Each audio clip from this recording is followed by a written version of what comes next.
తరచుగా దయ్యపు శక్తులు దాడి చేస్తున్నాయి. ఇంకా అంటే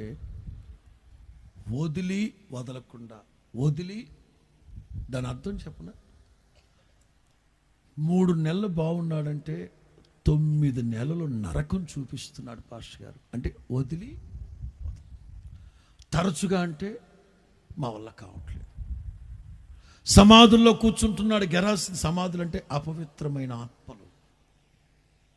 పోరంబోకు జులాయిలతో తిరుగుతున్నాడు. సాతాను కబంధ హస్తాల్లో ఉన్నాడయ్యా నా పిల్లలు. యాకోబు బలవంతుడు, నీ పిల్లల్ని విడిపిస్తాడు. యెహోషువలాగా నేనును నా ఇంటి వారందరూ, అందుకే నేను మొదటే చెప్పాను, ఇశ్రాయేలీల కుటుంబాలతో కుటుంబాలుగా